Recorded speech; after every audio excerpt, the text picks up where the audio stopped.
Hello and welcome in to Sorare with Laird. I'm Andrew Laird. You can find me as Lairdino on Sorare. Joined today by someone we haven't seen in a minute. What's Gator up? Guy 231. What is up, sir? I'm good, man. How are you guys? You guys got to be careful when you're messaging Laird if you've ever been on his streams, because you just might accidentally say something. It's like, great, let's talk about it. It's funny because I'm saying like, hey, good to see you. We talk every day. I And know. so, but not everybody gets to hear from you every day. So I'm glad we were able to get you on here to talk about what are we talking about? How daily fantasy sports, what we can learn. And this is a show we've done before. Yeah. But it actually, so I think the lessons are actually the same. It's just that they're actually more important now. And Yeah. we'll get into why. And easier to implement too, I think. Love it. Love it. Says the guy who bought a card with 1 minute before the deadline. And then hold on. It's not just a card, man. That honestly might be the coolest card I've bought in, I don't know, 4 or 5. Dude, you have to agree. Come on. Oh, it's an awesome card. Absolutely awesome. Yeah. Yes. We'll get into it. So yes. YouTube was playing a bit of what does Quinny call it? The gremlins are around, something like that. I'm gonna try to pull this up here. So the podium spots were removed, and somehow I don't know why, but I actually still had them up on my screen. And so Mike said my previous messages got wiped. Mike, don't worry. I even took a screenshot to make sure that we knew who the true podium was. So it's JPS who commented first. What can the Florida housing market tell us about Sorare? That I shouldn't have bought this card. That's what it should. No. We're not going to get into that, but that is something there.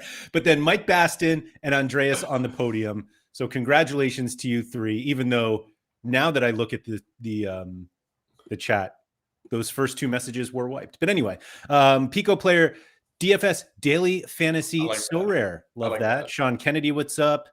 Sean Thorpe. Same shit, different names. Kind of.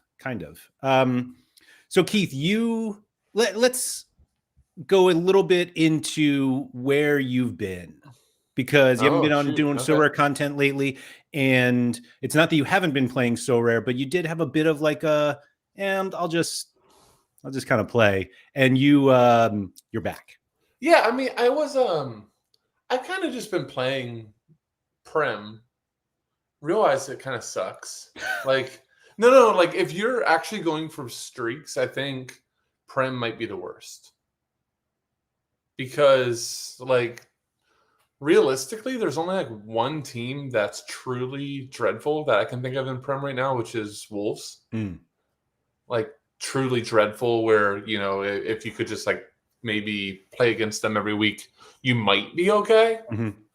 But, you know, Bundesliga, you know, shout out to Deke. Obviously, we know that. And hold on, shout out to Deke. And how many? Again, I don't consume those content. How many people did bankrupted Sorare the first 5 weeks on Bundesliga? Like 190? It was a lot of people. Or a lot more after they gave in to the whole Elise, no assist. So it didn't matter which one you had, you got it.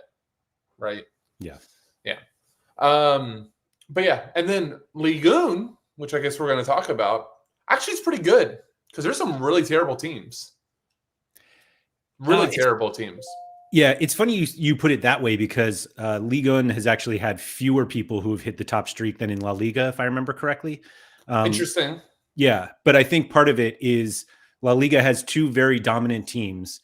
Ligue 1 has one that has been rotating like crazy this season. Right. And so that kind of throws the wrench. But what we're going to talk about, I'll let you like segue into it.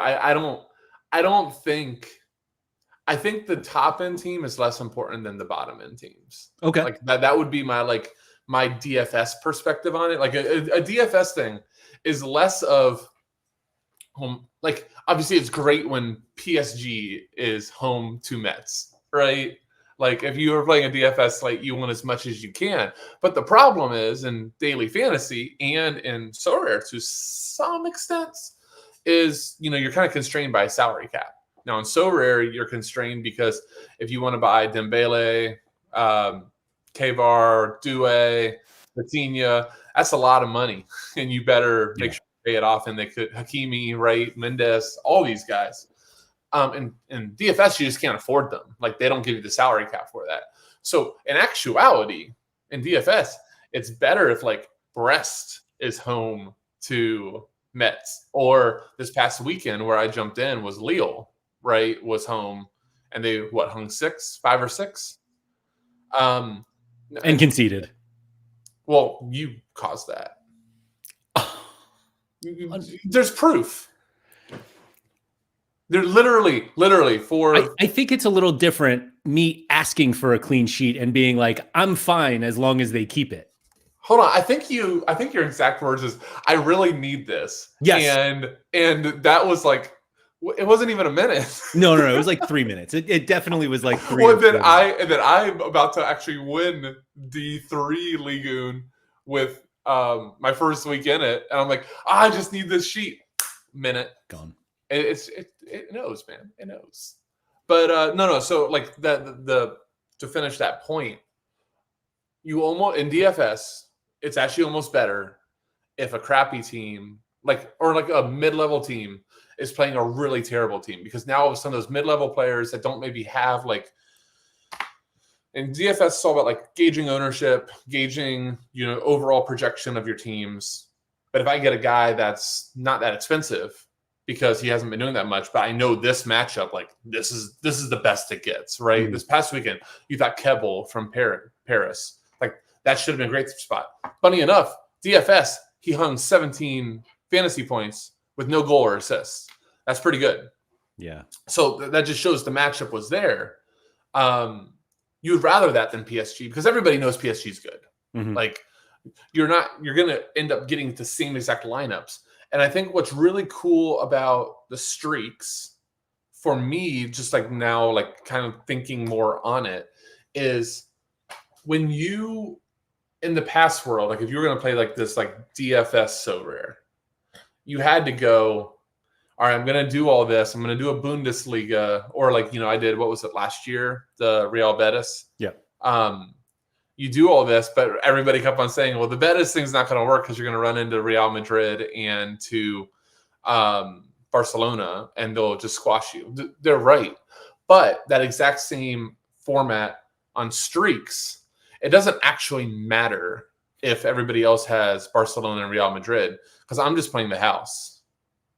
And now if I think that Betis is in a great spot and I can sprinkle in, one or two classic guy, like the one classic guy or whatever, now I'm off and running. I'm not really competing against the leaderboard. And I think that's what really kind of, as I started thinking about that, really intrigued me more to go, let's give this another spin. Because I'm not competing PSG. Do you like it more, do you think? Yeah, I think I do. I think right away I wasn't as impressed. He's not listening. I'm actually going to throw some shade on my good friends I haven't talked to in a while, Mike and Peter, who are too smart sometimes for their own selves. They ran all the math when we first got streaks, and it was like, it's really hard. And I was thinking about this last night. I wonder if they really put into it that you got like 3 shots at it or 4 shots at it, because that changes things. Yeah. Like if you're just going one team at it, okay. And you're just doing the same roster. Like if you had to lock in the same roster week after week for 5 weeks and hit it, I mean that's 0.1% chance. Like you're going to hit a rotation, you have no chance. But if you go, I can move this around. I can have 4 teams. I can 18 minutes before the deadline go, I should just buy another team here real quick and give myself a shot. Like that's a whole different story. Yeah, I think one of the big differences is as a community, we're better at it now. I think we know what we're going to do. And I think that the streaks was initially looked at as like the side prize. And I think based on how the prize pool was distributed, that was the case. But then when Sorare 26 came out, and all of a sudden it's like the leaderboard cash doesn't seem quite as high. But it's like, and everyone's like, yeah, but there's streaks. And then all of a sudden it's like, hey, 2x streaks, 5x streaks, like lower scores. And all of a sudden it was like, oh, this is actually the game. And then we started building our galleries around that part of the game. Right. And I think, like you said, having multiple opportunities to get there is very different than when they were doing the math of like, yeah, it's too hard, like it's not even going to be worth it. Where now we've seen people do it. And again, just because some people have done it doesn't mean everybody's going to do it, but you get the opportunities to, and so that's the game we're playing. Well, okay, MLS.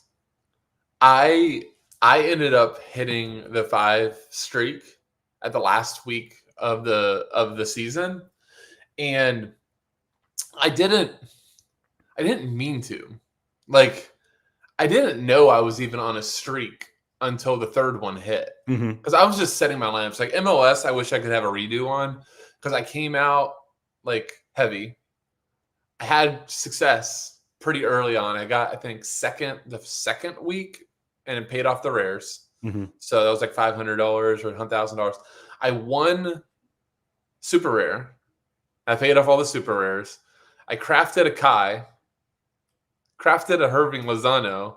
I'm like, oh, and I stopped buying stuff. I stopped doing anything. I was just like, I got like kind of bored. I don't know, distracted. Winning is so boring. Ugh. Well, no, but you know what's funny though is like it's sometimes like the wins get spread out. Like time's a fickle thing, man. Like you kind of forget about it, right? And you're just like, oh, this sucks. Why do I have an Austin jersey mint collection? What was that? Seattle, like why do I not have good goalies? Why do I never like? And then I would just get frustrated and just go, okay, click lineup, click, and move. And then you start like weighing on your mistakes too, right? You start, it's like you have these like positive buys, but then you're like, I really have 6 Miguel Almirons. Like, what was that? Why did I do that? They suck, right? But it's funny. You were so pumped at that, by the way. All of those, dude, I'm so back in. If it's Tata, oh, I know. Well, and you know what was funny though? That's like when I like lost kind of my mojos when they got out of season, because I'm like, because I'd done more super rare. I'm like, oh God, I don't really want to do this. Yeah. And honestly, I haven't shared this with anybody. I'm still pissed. I right after Ryan Gauld got hurt, Sebastian Berhalter super rare insta buy was like $55, and I still was like, well, he's going to take all the sets, but up until then, like he took all the sets and he averaged like 37 to 38. Like, am I doing him too much? Like I know better now. I'll pass. That sucked. And then funny enough, buying him for a random midweek when I was just like, I want a team, and I got his in season right before he like really blew up for like $27 rare. That was like got me my streak. And so then I think I really realized how powerful the streaks were while I were on streaks 4 and 5 for MLS, because my main lineup each time took a DNP. And it was the secondary lineup that saved it, including the final week where I bought like 5 or 6 guys for the final week, like one MLS in season week left. And then like Miles Robinson was like $6. Paid 40 for Rossi so that he could get a DNP. So that, yeah. And then I bought an Espinoza for like $4, and that hit me $800. And I was just like, well, shit, this is doable. And now I have a lot of Ligue 1 players. I was just looking. So the 1 of 10 Berhalter, Brees bought it for $37. Yeah, that sounds about right. Yeah. The 2 of 10 was an instant buy for 48. Okay, so maybe it was that. I just know it was really cheap, and I looked at it, and we were still like a little bit in like price discovery. Remember, like all the stuff, the instant buys just came out. Yeah, and a lot of them looked cheap, but we also just didn't know. I think the hardest thing about all of this, because now I'll tell you, like coming back, I'm a lot more price insensitive than I was before. Like if it's close, if it makes sense, because if you just kind of just think about your streaks and like building up your streaks, this makes a lot of sense. Like, so this past weekend for Ligue 1, So, am I jumping around too much? I haven't done No. this in a while. I need you to like right the ship. But so do you want me to kind of like explain like the Ligoon endeavor, like how the hell this came to be? Or Yes. what would be easiest? Yeah, let's dive into that. The one thing I'm going to pull up from earlier, please. though. So Sean said, please don't reveal loads of value plays in League On. What's funny is I feel like we're not going to talk about players at all. No, we're not. Because I don't know until the morning of. Right. He said League On is up there with the Prem for the easiest leaderboard to top, given some PSG rotation, which we say that. And then it's like, oh, here's a lineup that won. It's Chevalier, Nuno Mensch, Hakimi, Vitinha, and somebody. Look at you with the proper Mendez. See, I really Mendez. Try. I really do. I like it. There's some of them I just can't say it correctly. And I just go with it with the hopes that somebody's like, oh, I don't know if that's right, but sure, go. But anyway. I was listening to a podcast with the guy who was doing like, I think it was about like some French, it wasn't soccer, it was something else. And he's like, pardon me in advance, I'm going to absolutely butcher this language. He's like, I've tried 9 times and I've like listened to every AI tell me how to say it and I'm still can't say it. So actually on that point too, before we get off of it, I was thinking about this too. If you make streak your primary goal and just anything you got on the leaderboard, like tertiary and like just a bonus, I think that's kind of the way to go about it. Because because streaks are really nice because you're just looking at, I just need to hit this point. I think I'm not that mathematical. I know people think I'm like an analytical and do all this math. I don't. But I think of it. I just can't tell you the numbers. But like, all right, if I'm going to buy a $25 card and I'm going for a $100 streak and I'm early in the season, like that makes a lot of sense, right? Like, sorry, you said earlier that you're more price sensitive now. No, less, a lot less. Okay, lot less. I don't really care about like, still talk to Tuggy a ton. Like Tuggy to this day is still like price protecting cards. And if he's in chat or later on, I'm sure I'm going to message about it. But I have a DM like 2 weeks ago. He's like, I think he almost ended up with a second one. And he's like, well, it was going too cheap. I'm like, so what? It doesn't matter. Like, just think about what the card's doing for you and for your streaks. Right? There is literally no one else I know that even thinks about price protection. That's like a 3-year-old term, right? And you brought it out too. I got it. I wish I could. I think it was like an Everton card, something like that. I don't know. But what I was going to say though about the price sensitivity, that you are not price sensitive about it. I actually thought about this because like yesterday, I think, because you were like, I'm going to build out some more Ligue 1, and you were like, I have some offers out, and I was like, because I'm playing limited. Yeah. I can't remember the last time I sent an offer on like a limited card. Like I just, oh yeah, I'll just market credit, auction, instant buy. And if it's, if I have to buy, or I'm going to buy in the secondary market, like I just buy the floor because it's probably fine. So you were like, I sent an offer out and I'm like, what is he doing? And I'm like, oh, he's not playing limited. Like, but still and a lot of that is just because rare is a little difficult to still get the cards. Agreed. Especially Ligue 1. Because we had that they feel scarce. Oh, rare even. Yeah, it does. And if somebody like puts it on, like auctions are still like the best way to acquire cards. I think that's by far the most fair price. It's just that you might not have an auction when you need it. And if you're going to overpay by $25 for a goalie, it's fine. Like I almost pulled the trigger on a goalie. Not going to give out players because I'm still going to try to buy him. But I almost pulled the trigger, and it was like $25 over the last auction. And I was like, that's fine. And then once I realized I think I was going to win the Dembele card, I'm like, I need a better goalkeeper than that guy. Like, if I'm like dropping, I don't know, is that the first time I said who I bought? I think it might be. Dembele? Yeah. Well, that's the latest. We have to go back to how it started. Okay. So we'll go to start it, and then we'll get there. So, all right. So hold on before you do that. because I don't want to skip this comment from Don, and I know we will. Yeah, Another please. thing that the initial analysis of streaks missed is the increasing number of points you get from XP and possible bonuses related to cap and anti-stack, because they didn't have them. Well, I tend to ignore them anyway, but also remember when that started, you could not use a classic player either. Also true. That classic change, like I don't think I realized too when it changed in MLS, that should have been a game changer for me with my like OG classic MLS gallery, because I had 2 Messis. So and that was when Messi started going on a roll. Yep. You mean when he just started playing regularly? I had Evander. I have 2 Kai Wagner. Like I have all these like ridiculous cards, which is actually funny enough how I get into Ligoon too, because I'm just putting their classics into All-Star, and I just was getting good rewards. But yeah, so that was an underdone thing. I think people just really should, like, if nothing else from this stream, should really consider streaks, in my opinion, as like your main goal. And then if you get anything else off the top of that, like, fantastic. Okay, Dobsy said here. So Dobsy recently moved from limited to rare.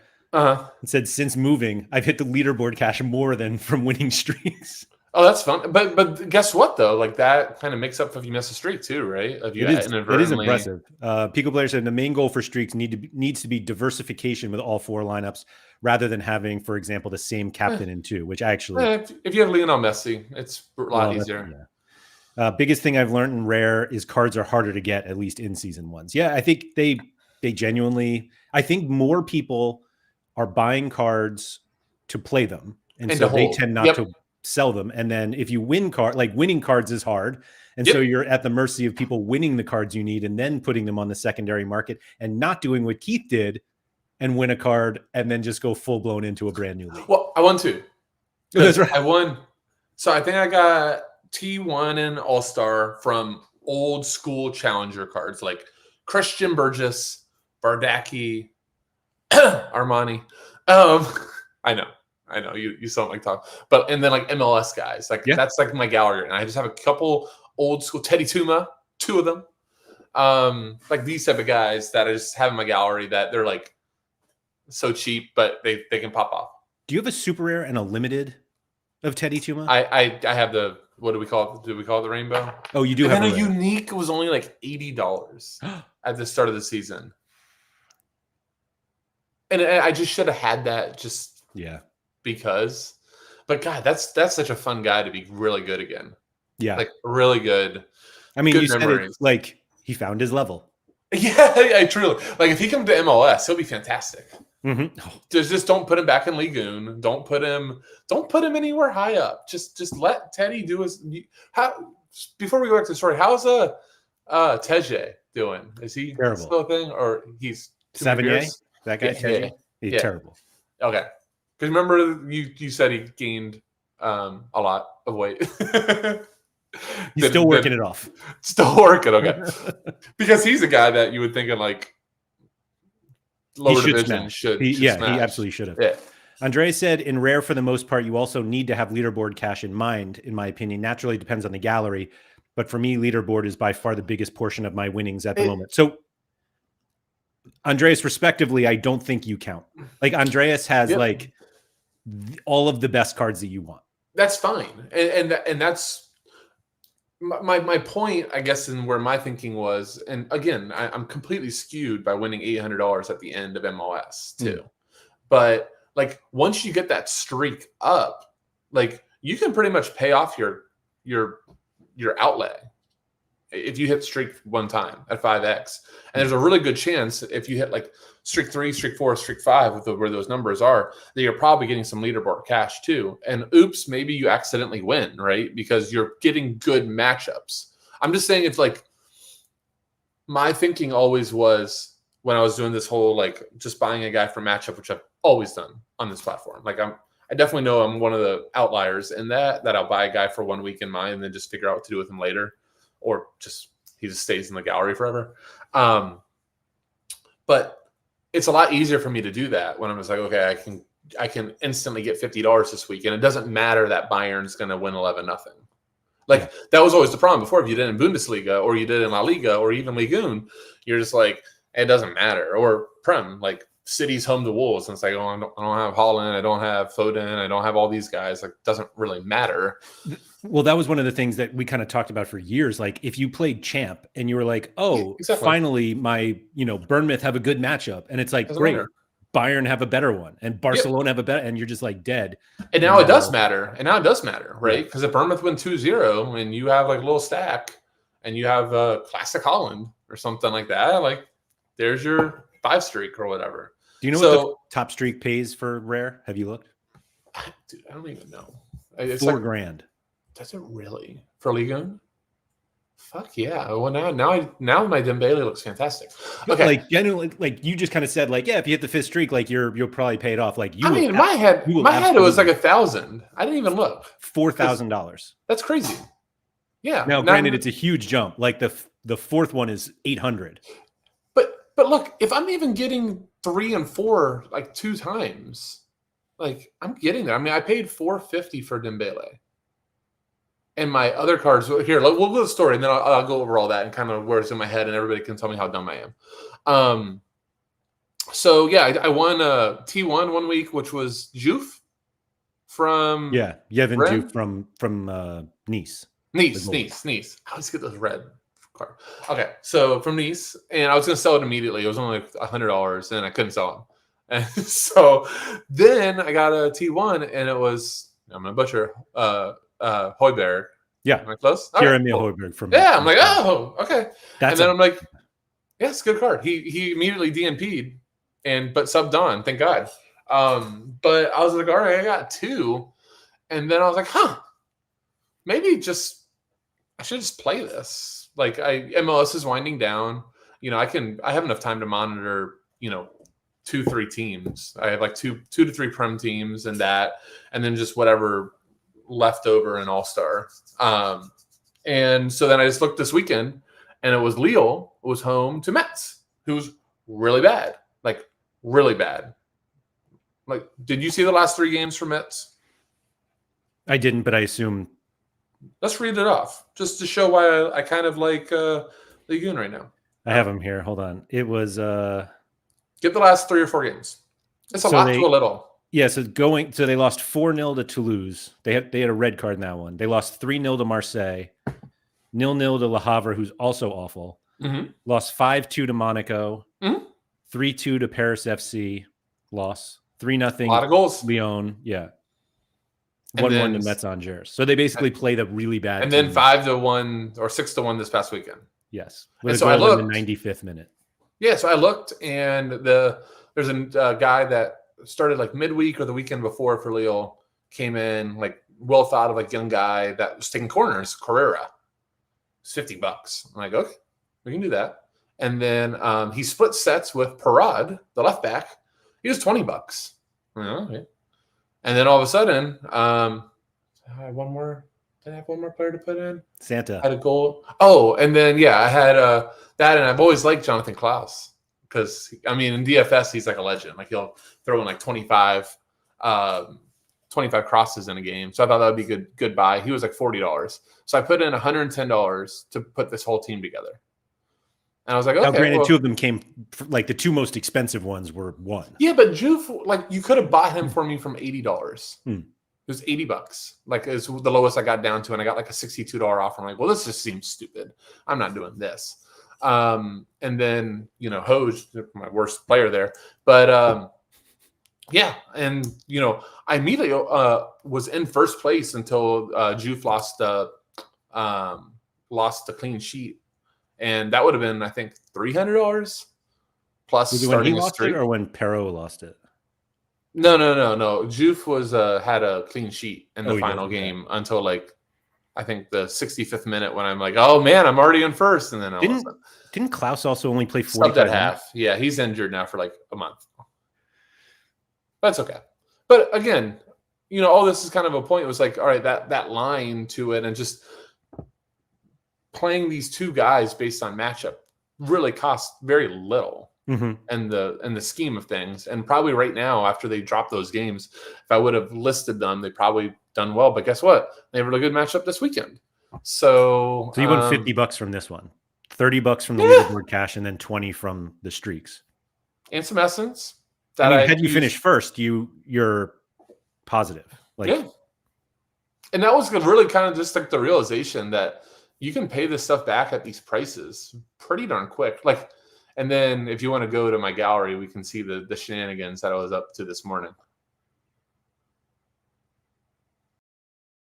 So this morning, I decided my team. So me and you talked briefly, and we both liked to lose this midweek because Ren just got rid of their coach, been playing awful. Obviously, just lost Klaus. Not Klaus, no. sorry. They have a couple guys out though. They have a couple guys out. They have a couple guys out. And we're like, and Toulouse was like, oh, this isn't bad. You already had a collection. So Donham was $40 or $50. Cresswell was like $30. So I was gonna play, and then your boy Gobo was, I think, $50. So I'm like, okay, I'll just do that. And I had Jouf with them. And then this morning I made a bid on Dembele because I saw that card, and that's just like really awesome looking card. And he's back. And I couldn't believe that his last sale was like $475 or $480. Like if you look in Bundesliga, Kane's going for I think like $1,100 or $1,200. Still? Yeah. Yeah, still. Because I've just kind of looked, I've kind of contemplated maybe if I should play Bundesliga, but I thought it probably would need one of those type of cards. Like you definitely, if you're gonna do Bundesliga streaks, Bayern makes a ton of sense. I just thought like 475. Like I started with a Greenwood and I got outbid. So I put like a 425 or 430 bid out in Greenwood. And then Dembele was right behind him. I'm like, I think because he's back now, because he's been 2 straight weeks that he's back since injury. Like surely that he's going to get up to like $600 or $700, and paid $450, had like $40 in market credit, and here we are. You didn't mention Romain Del Castillo. Oh yeah, that was like $50. Which again, nice. I mean, I don't know. Just to me, I think all of this was you can really match up well for streaks. And I'm already playing DFS like every single day. And a lot of times like Ligue 1 is like what's called like an interleague slate where they'll mix it with like La Liga or Serie A. And you got a pure slate today. 2. That's right, 2. Yeah, I guess just my overall thinking is I think streaks make streaks and then where things are overall priced at. I think just make a lot of sense. Oh, by the way, I also, again, shenanigans, bought Rulli Classic because I realized once I had Dembele and I thought that was going to go through, I'm like, well, shoot, now I got to really make this lineup good. Like, let's really make sure that we start surrounding this. So that was $87. No thought on Restis, the Toulouse goalie? No thought on that. I did, which is funny because I think they have a decent match again this weekend. I definitely should have thought that, but I do. Marseille's good defensively, and they're like minus 415 today at home. Huge favorites. Yeah. They're a huge favorite, and I actually had all in season. Like this past weekend, I did all in season. I'm like, I really should utilize the classic cheat, so to speak. Yeah. And I really liked the rest of my lineup. Like Højbjerg did not start this past weekend.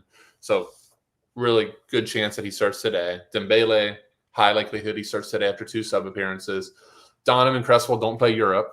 So, like I told you, I think there's a little bit of an advantage on a midweek if you have a team at home that doesn't play midweeks ever. There's a really good chance that they're probably not going to rotate. Mm-hmm. So, yeah, that's my thinking. Yeah. So I was going to comment that you split up Rui and Agard, but they're both classic cards. They're both classic. Yeah, I bought Agard like the last possible minute. And I wasn't even going to do it because I thought he was like in Africa too, playing for his national team. But the other center back, our good friend Harry Trades sent it to me right before, and I asked if a little help on that stuff. And Balderi got ruled out. He didn't even make the squad. Balderi, yeah. And so it was like, okay, they're probably not going to go with 2 backup center backs at home. just normally a team does not want to do that. Like if you're going to bring in one sub, you probably want to still have the other anchor next to them. So I thought it was a little bit better chance that he should start. And, I captain him because I think if obviously he starts and they do well, like he has a really good chance at a pretty high score. So the next step, assuming you hit the streak here, is the thought to build out collections? Is it to get 4 lineups in first and then try to do that? I think just keep building. I think I just want to keep building up though, but kind of like based on matchup. Like as I acquire guys, I think I don't want to have such a huge like league own gallery. Like I think it's completely okay for like your third and fourth teams to just kind of be throwaways that accidentally help. Except for if you get to like 4 or 5, maybe especially at $4,000. I mean, if I get on a 5 streak, I'm just going to probably drop. I think it makes sense to buy some realistically really good players to get there. I think you could just say that you're collection building around Dembele. That's all. I mean, that's realistically that's what we're talking about. You're buying PSG because everyone else in Ligue 1 is fairly easy to get. Yeah, I mean, I guess I really like the idea, and I've always been this way. I've always liked the idea of a little bit of a money ball strategy and like almost ROI centered versus I think like a Pranksy or Sean back in the past were a lot more of, like a volume type of play. Like, I don't really care about my ROI. I'd rather make $10,000 at 20% ROI, like $10,000 profit. Whereas, sounds terrible to say out loud, I think I'd probably rather make $5,000 and have like a 200% ROI and go, yeah, see? Well, yeah, no, I think I mean, that's like a conversation I've had with Sean for years. And it's like, he has no interest in turning $10 into $100, but he'll turn 10 grand into 11 grand and he's perfectly happy. Yeah. Yeah. Or lose $30,000. Inside joke there. I'm not going to explain. So I think when I was thinking about this and talking with you, it did occur to me that what I'm doing at a rare level is actually kind of stupid. And this is so much easier at limited. Like there's really no excuse to not do this at limited. I just don't get I don't know. I think I might be too long on the platform that I just don't limited. I just forget about, and I just don't enjoy it, but I should. If that makes any sense. I know you love limited now. It's okay though. Like you don't have to. Like, I know. I don't think I'm going. But like Harry doesn't play it either. But what I guess I'm saying is, if you are listening to this podcast and you're like, "Oh, the streaks. Oh, do that. Take all of my anything again on the leaderboard is extra." Like those type of thinking. Oh, that's so much easier at limited. Because you always can get a card, and it's almost always at market value. Like you really don't have to be price sensitive at all. No, you don't. Like the market will set itself. At least that's what a couple of times I looked. It feels like they're like $2 over the last auction or something. So Don Q actually just brought this thing. I'll bring that up in a second because I was going to say the same thing. But I think the difference with limited is less on the individual card basis of the price sensitivity, and more like it's not about getting whatever card it is at whatever price with limited. It's more like, I think that guy's too expensive. Like every card is too expensive and everybody's paying it. And whatever the fair market value is, I'm like, I think that's too much. And like, that's the price sensitivity at limited, as opposed to, well, this guy wants $8 and I'm only willing to pay $7. Like that. Right. But you could also, I don't know. I still think if you're like applying this and you're doing kind of like to bring up the daily fantasy aspect of this, and you're really doing this just for a matchup, I've still seen, like looking at like the price charts, that a dude that drops 100 still does well on the market. Like you can resell him the next game week. Like that's still there. Yeah. So, I think when we used to not have what do they call it? Lister play? Do they still even use that term? Or yes. No, because we all just accept it now. We just all accept it. But when it wasn't Lister play, God, And I kind of mentioned this. I got shot down by all the OGs. I was like, why don't we just buy a guy for this week, him pop off, and somebody, as soon as he scores, we'll just buy him. And you make no money. You don't make a profit. I think it was just like, why would you not want to make 2x on your card? Hold him for 2 weeks if you think that, right? And I was like, oh, that's a good point. Hani Mukhtar for $2,000 is better than Hani Mukhtar for $1,000. Indeed. And that's why we have thousands of cards.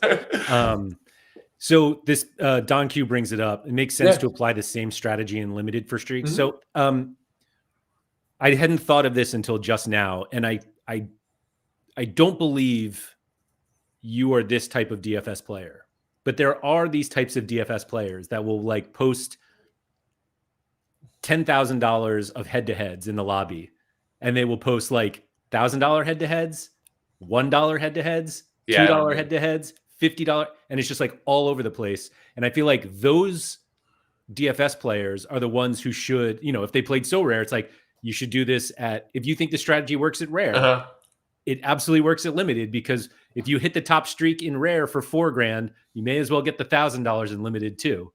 That's what I thought last night, and even like saying out loud, I'm like wondering if I should. I think the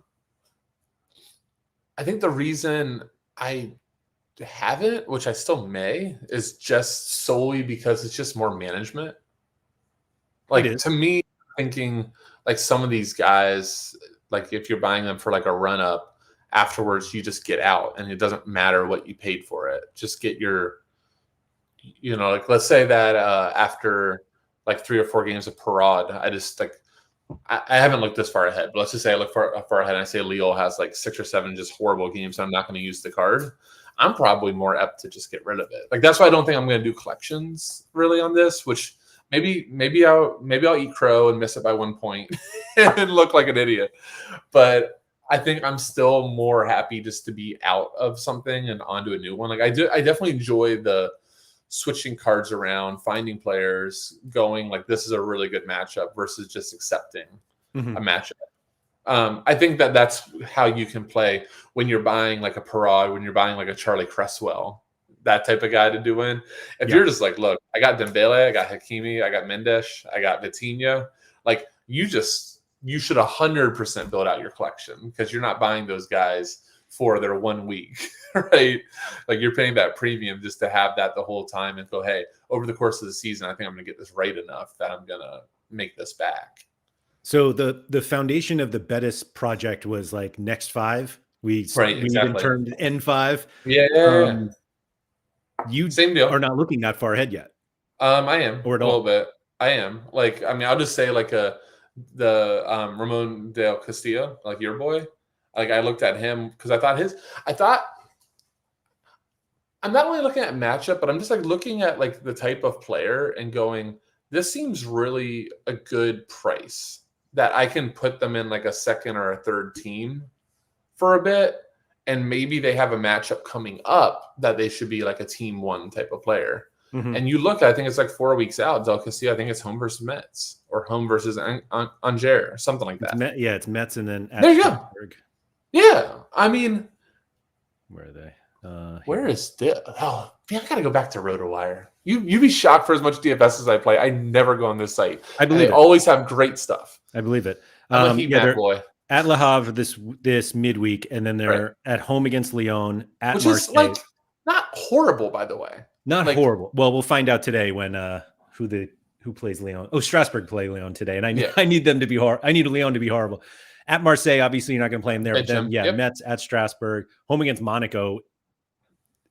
I have Monaco defensive players. But then, there's no reason to fear that. I haven't looked this far ahead, but home versus Angers. Yeah, like there's some home versus Toulouse and but at $50 for a guy that takes all the sets, takes the PKs, we know has had like really good time, and it seems like he's back to kind of some of his old devices this year. Like he seems good again. Yes. You just look at that for like a $50 and you're like, and again, I didn't even know that that 5th streak was like $4,000. It's like, okay. And even 5-10 or that's limited. Whoa.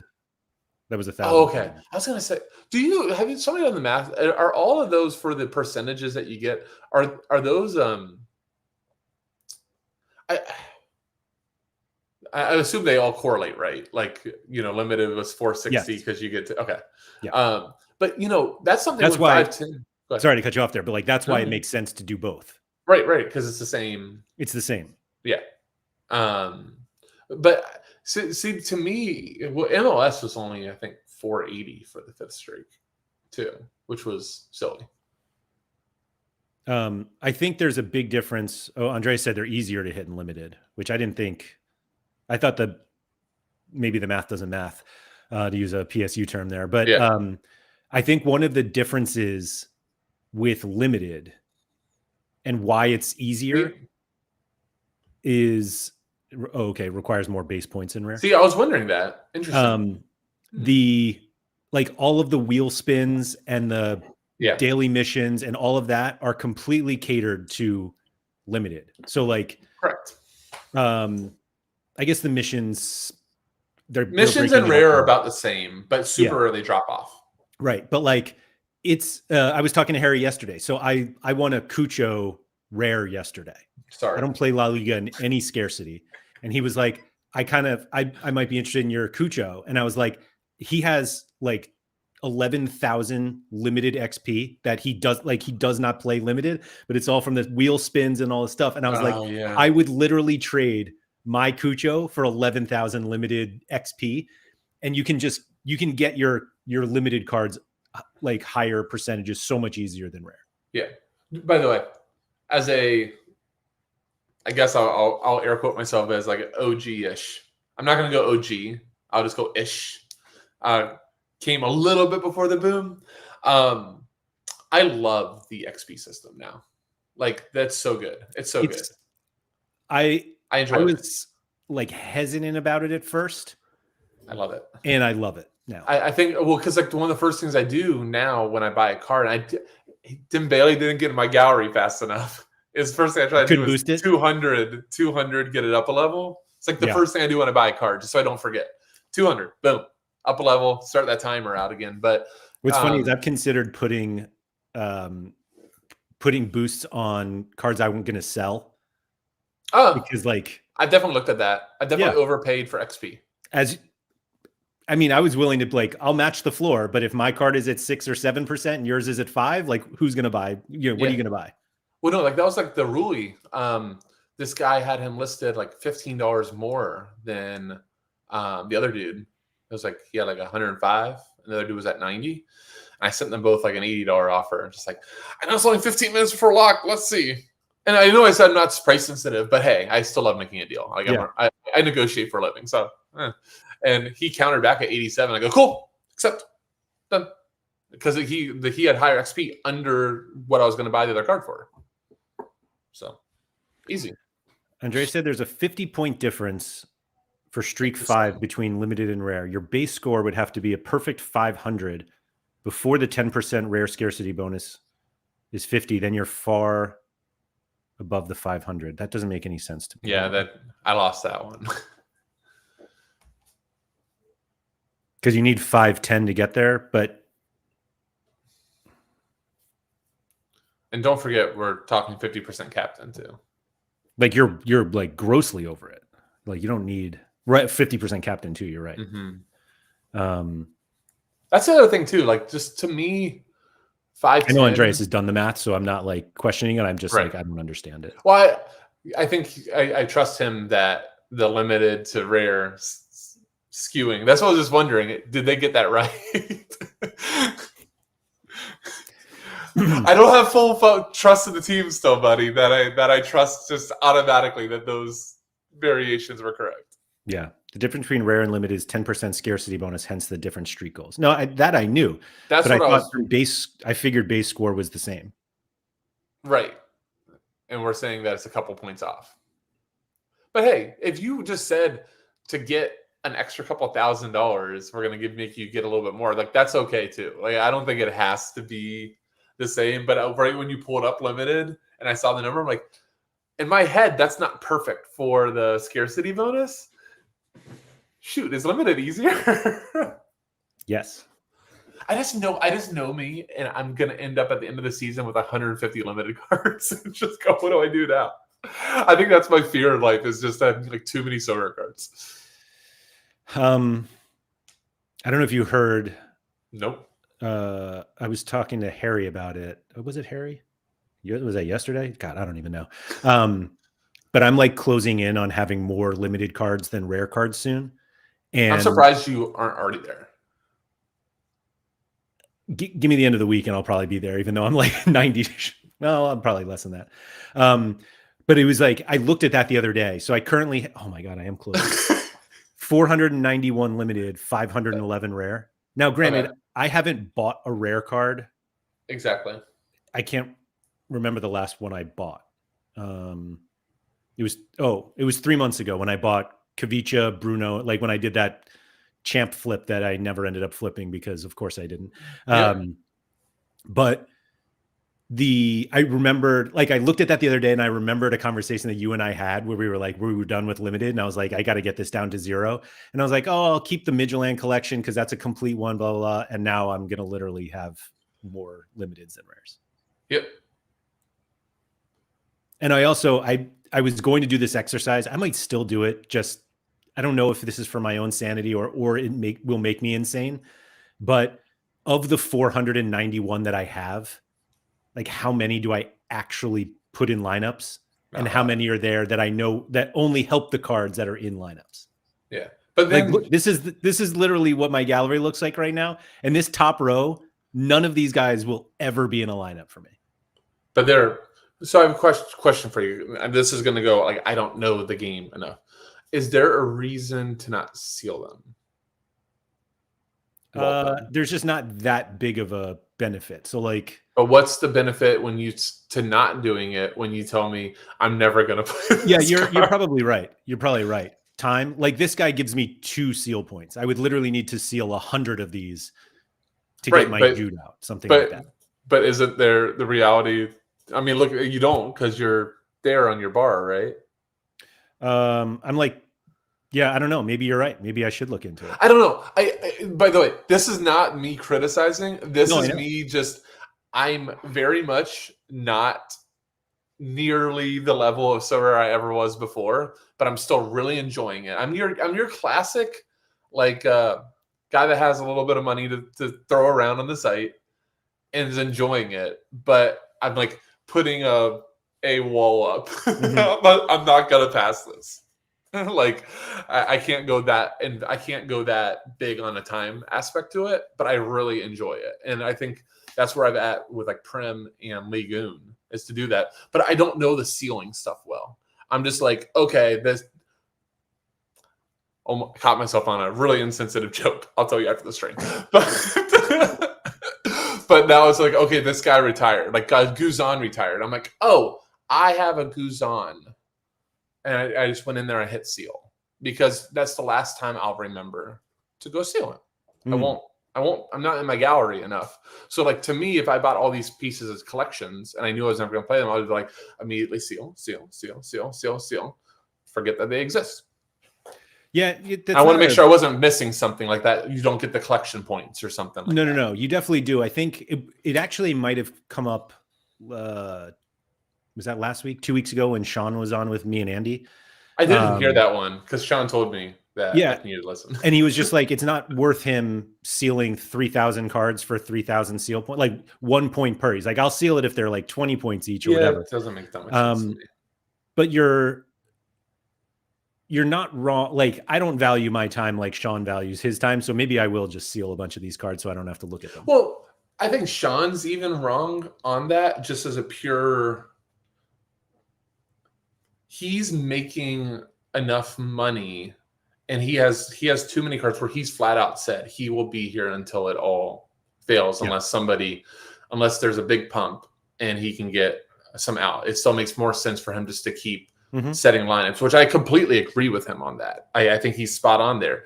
And so then I go, if you're going to keep setting lineups into perpetuity, well, then you might as well just outlay the 2 hours one day earlier. Don't get this idea a year from now, because you're not wrong. You lost the compounding and all these type of things. So Don does say we should note that sealing doesn't give you more streak money. No, that's fine. But again, it gives you a little bit more essence. It gives you a little bit more, I always think it's funny when the end of the week, and I don't have a huge gallery on any level now. And it's like, you got an extra $2. I'm like, yeah. But it's $2 for cards that I've already said I don't have any value to. And if I try to list them, they're not going to go anywhere either. So, right. And for me, I built Miami collections around my Messis, and almost all of those guys are just horrible and are like, they're gone. Like I have two Sergei Kristoffs. Sounds fake. All my Drake calendars aren't exactly good anymore. All these type of things. So like they're just all sealed. But he still gets his collection points, and he's been the craziest card for me during that whole streak run, because you put him in, you captain in, you got 100. Yeah.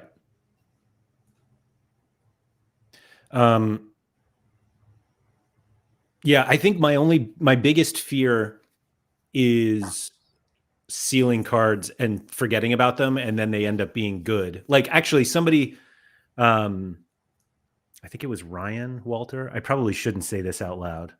So I don't think Ryan wanted me to tell everybody this, but there was a player that he was like, hey, you should look at this player. He doesn't have that many cards. He's taking set pieces now. And I was like, Ryan, you know exactly how to get to me. And he sent me the player, and I was like, I own that guy's card, and I couldn't for the life of me find it. And then realized I had sealed it. But does it not search? If like you search the guy's name, does it? You have to search in your vault. That's why I couldn't find, because I just randomly, me, this completely checks out. I was walking around Lowe's this weekend. Okay. And I was playing Bundesliga DFS, and do not use this as advice on life, or if you're ever deciding in DFS. So I had like a $500 head-to-head, and I'm walking around Lowe's, and just this is how I do DFS. Like I don't sit by a computer. I'm not a spreadsheet bro. I normally have one lineup with way too much money on it, and I was just like debating Christian Eriksen or somebody else. And the thought went through my head. It was so like 20 minutes for lock. I'm like, oh, Eriksen starts Bundesliga. I'm always like short a mid and champ. I need to go unseal him. So I quickly tried to like on my browser. I couldn't find the card. I was like searching Eriksen. I'm like, did I sell him for 20 cents? So that's what happened. I got to go search my vault. So it's funny that you put it that way, because where was I going with that? Vault searching, guy's going to be good, and you're never going to see him. No, what's your I don't even worry? know. And you said you can search on the top old. left, go to the player page, and there you see if you own cards of that player, even when they're sealed. Which I'm is like, going to try right now with Eriksen, because this is my last chance, or I'm going to forget that exists. Okay, where do I go now? I'm on my player page. No. If you go to like Eriksen's player page, I am on Eriksen's player page. Oh, okay. Here, I have an Eriksen, so it should. Oh, so now go to card supply. No. Literally, right under his name, it says you own X I see it, but I can't click the card. Oh, there it is. You have to hover over there. Yeah, you got to hover. Hold on. Mine isn't sealed, so that's why. Now what do I do? How do I unseal? I assume there's an unseal button.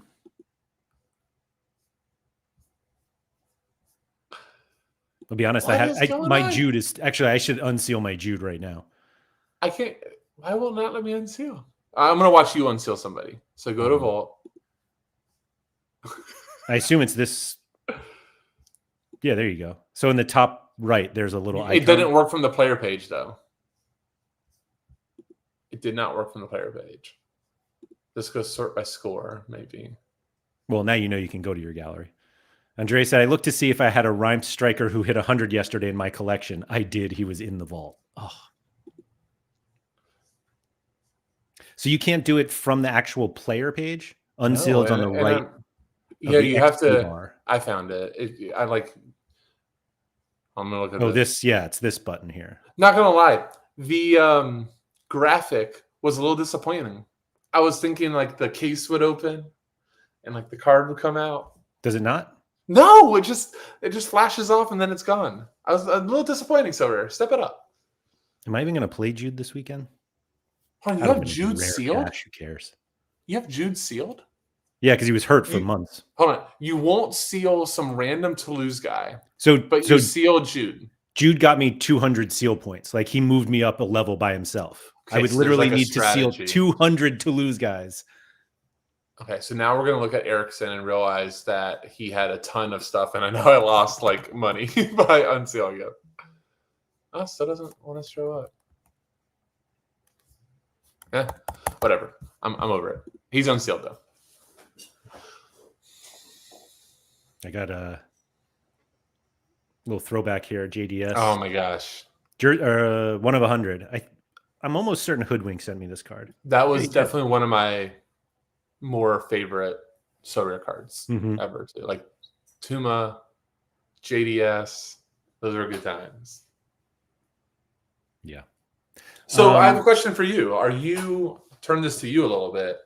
Like, do you do any of this like right now, or do you just build a collection? Like sorry to say this, I have not been listening to a lot of Sorare content either. So I don't know necessarily, even though we talk, like what your strategy is, other than buying David Rahm before he starts doing bad again. Fuck,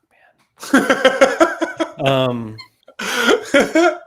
I almost exclusively play limited now. Right. And are you going in and out of cards much? There's no out. But like genuinely, Keith, the move to limited, it's almost overwhelming to think about moving in and out of limited cards, which is weird because like the liquidity is there. But I keep going back to something that you said months ago, maybe a year ago, maybe 2 years ago. Okay. You want every card you have to be as powerful as possible. Right. And collections are the easiest way to do that. Like, yeah, I can win XP and I can figure out which cards to boost, but like every card I buy that I think like this is going to be a key card in whatever I do, right, has to have 5%. That makes sense. And so most of the time is figuring out how to get a collection to 5%. And then once I do that, the thought is like, should I have multiple players of certain cards because they'll have the 5% also? And yeah, everything I do now is just card accumulation to win streaks in limited. And actually, somebody made a comment, which was great. Dobbsy said, the reason I don't seal cards is because then I can't dump them at the end of the season, which is funny because I was like, I wouldn't sell them. I would just like give them away. Like I gave those collections away last year, and I couldn't do that if I sealed them all. Yeah. Not that I'm planning on doing that, but maybe I will. I don't know. But I mean, sealing is smart because, again, even if it's only $1 or $2, you do that over the course of a season, and it's like, okay, that $2 card, there's $100. He was part of $100 back, and then, yeah, I know it's not exactly that, but over, I mean, hell, if you're going to play this game for however long it keeps going on for, which hopefully is forever, and why not? I think there's a very big like why not part of it. I think I would be more willing to do it if it was easier to know if players that I vaulted at low seal levels went up. And Andreas said I have 950 cards in my vault. Now, Andreas also bought a ton of cards to vault. I think I remember hearing about that. Yeah. So that's that crazy smart guy. Got it. Yes. I don't think he's crazy. I inserted that. I'm going to say buying 950 cards for a vault is crazy, but good for you. I don't think he bought all 950. It was probably like 935. But anyway, but I get it. And like I see him and like he wins big leaderboard cash, and all of a sudden it's like, oh, you literally won like an extra whatever it is. And it's like, that makes a lot of sense. Yeah. And what's crazy to me is seeing people who are like, yeah, I've already made back 50% of the money I spent on the vault. And it's like, and you have that forever.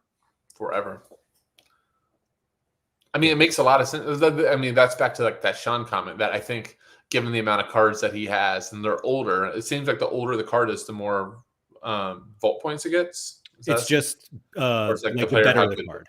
It's like a tier system. Interesting. So the card itself.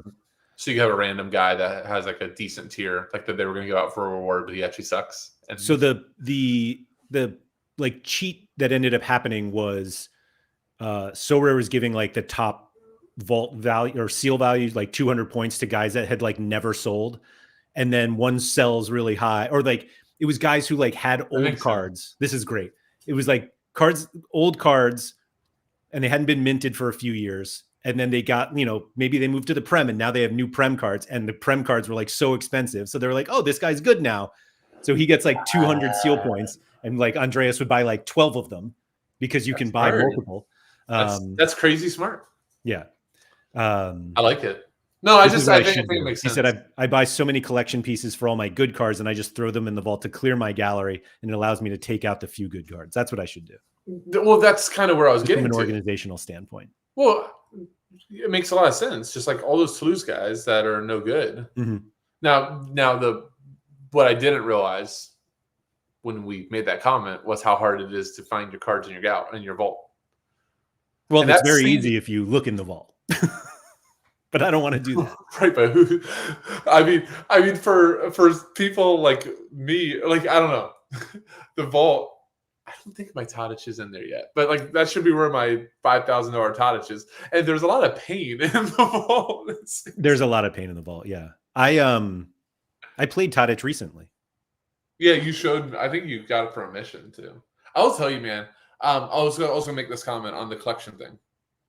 It's like I was just looking at the Dembele and a couple of these other that are Halloween edition. Like for a limited, I feel like anytime they do these editions, this would be a great time to just get the really crappy players, and you get extra collection score from them too. Like my favorite was always when they did the jersey mints. Like that's what I did for MLS, and you just get like the crappier guy for jersey mints that nobody cares about. Yeah, but it was like first own jersey mint. Special, but then it was also special edition. Yeah, they've gotten rid of that now because it was jersey mints are special editions now. Right, but remember I did that way back when for Liverpool too. It was like away kit, jersey mint, and it just pushed you way up. Yeah, yeah. So they smarted that on that one. Yeah, well, that one they did, but the tricky thing now is that those cards now, when they do like the Halloween edition, are like triple what they were. Like they're triple the price of the non-Halloween. Like you're paying it anyway. Well, I'm saying for the crappy guys, that's the worst part. It's that because everybody does it for the collection. Yeah, the bottom, instead of the bottom cards being $1, they're like $5. Jeez.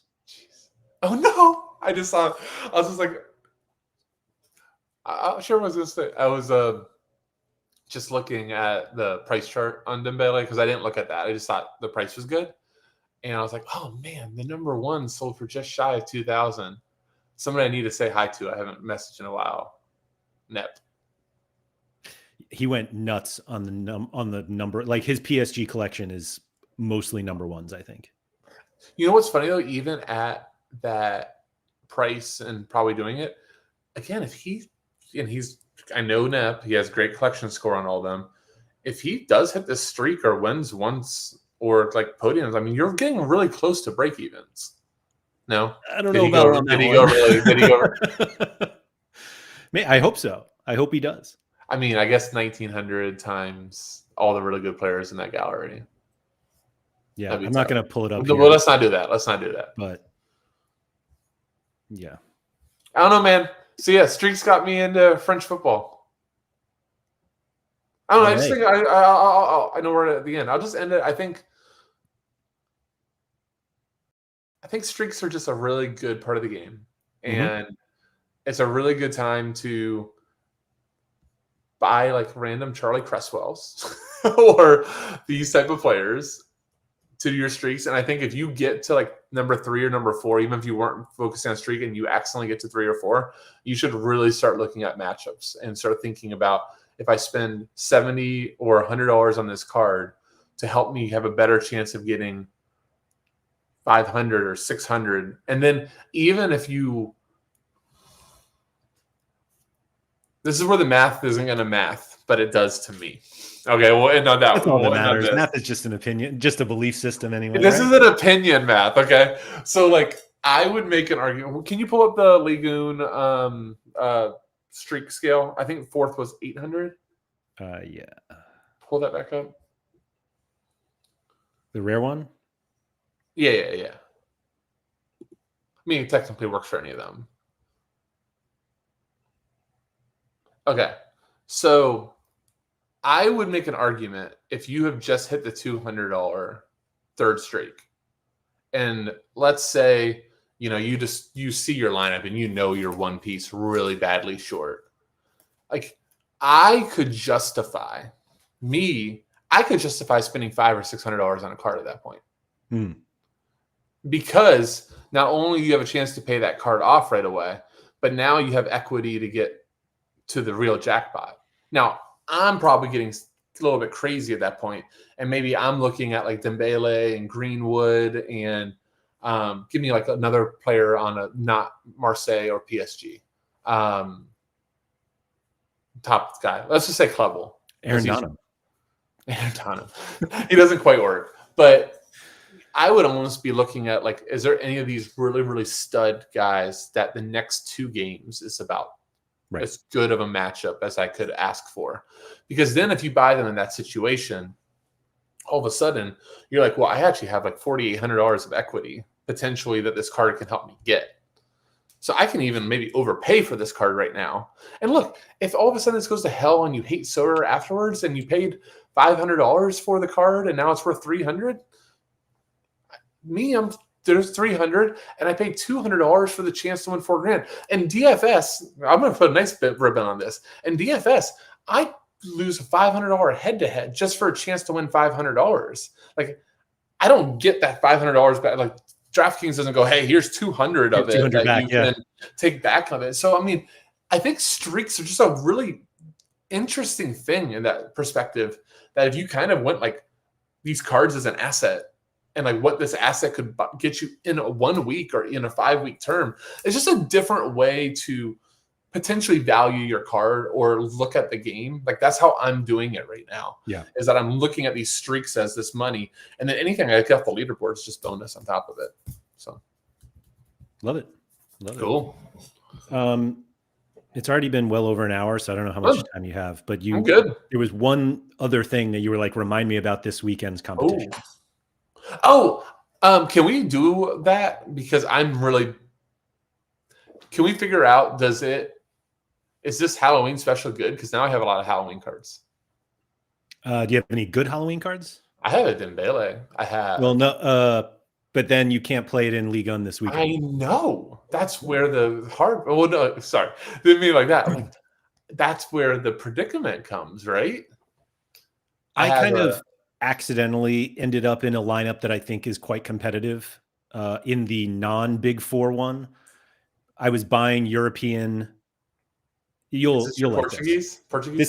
This is where I am right now with Sorare. Okay. I was like, I'm not playing Contender anymore. I don't want to play Contender. When my Argentina cards are done, I'm done. I'm out. And then Argentina, I think had cup matches last week. Yep. And I was like, oh, I don't have a lineup. But I had like I have like my classic cards are Contender smashers, Douglas Santos, Wendell, Marvin, like, so I'm like, all right, I'll buy a couple to like keep my streak going, because I hit this. I was only on the first streak and I was like, but I'm going to go for the second. I bought, I don't even remember who they, Magdeburg or something, some 2 Bundesliga. Oh no, I have a collection of them. So I bought into them and I was like, well, now that I've done this, now that the seal has been broken, I'm going to keep playing Contender Europe. And so I looked at the Sorare Inside odds page. And I'm like, who's the biggest favorite this week? And now I have a Paderborn collection. And I was playing it and I was like, I'll just play them in Contender this week. Build my streak. I actually lost my streak despite buying new cards. I lost the streak starting at 0.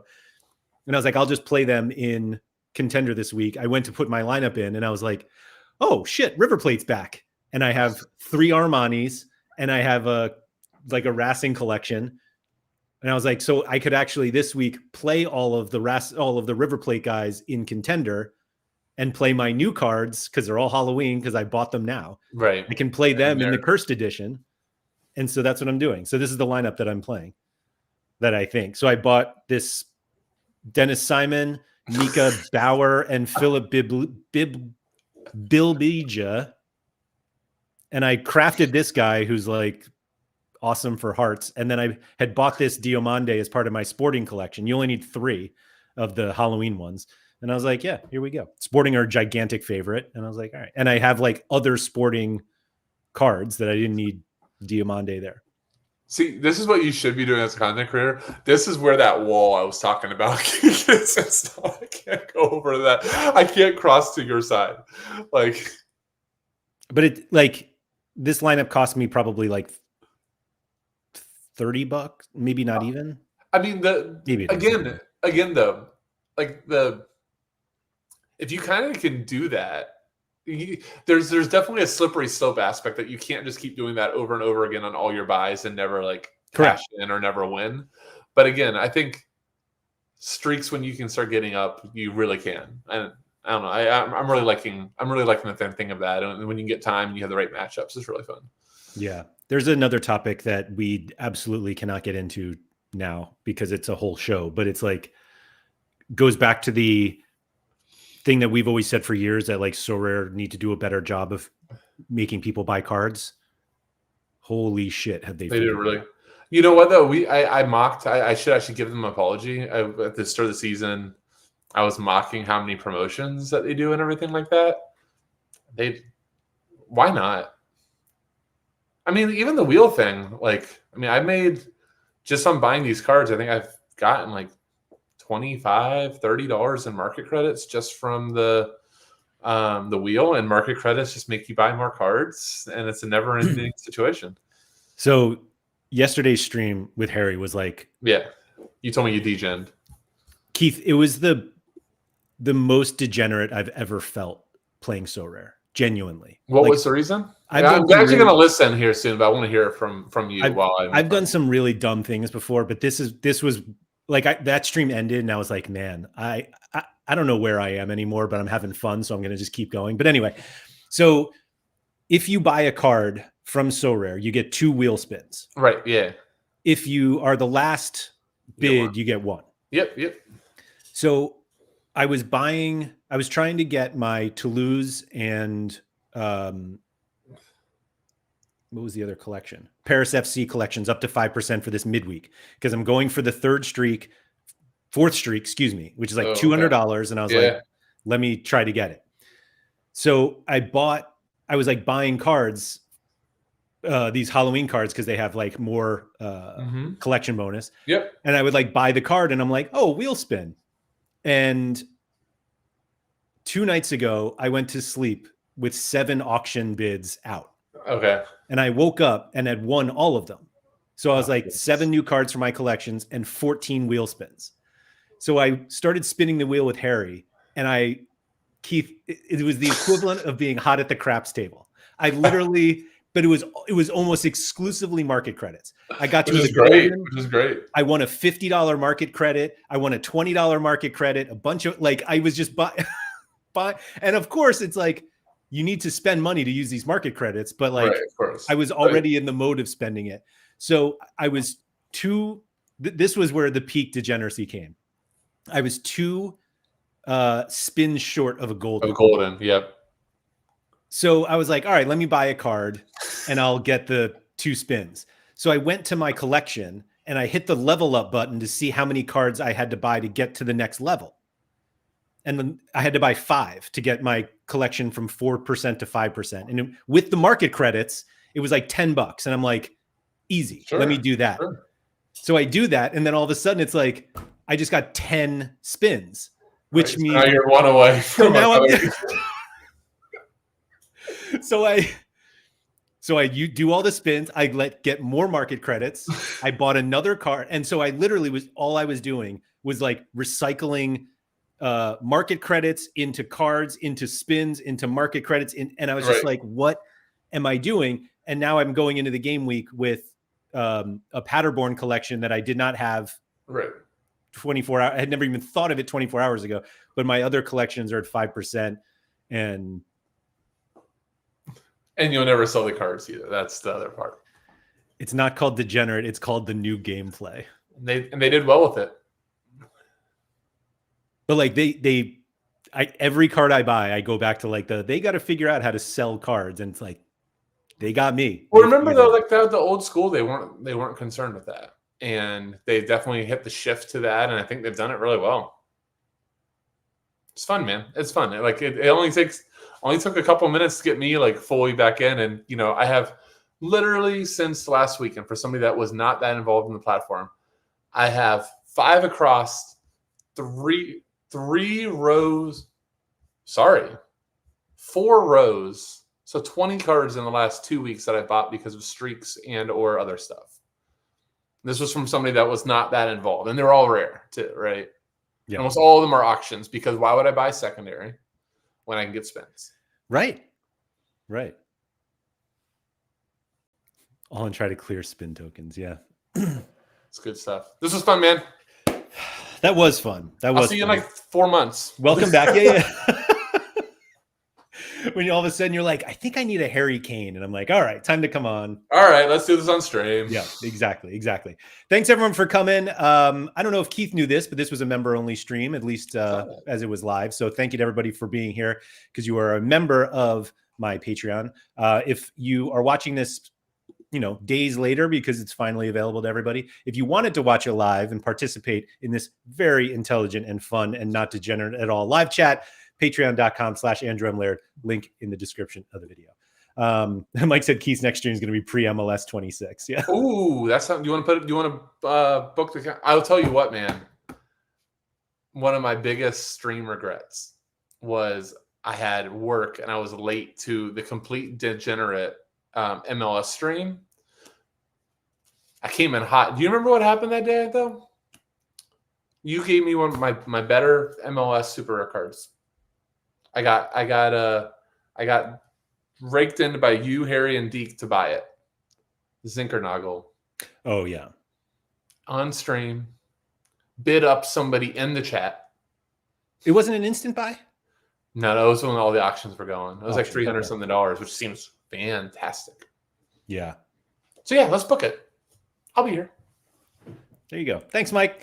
Anyway, thanks everyone for coming. Please make sure you get outside.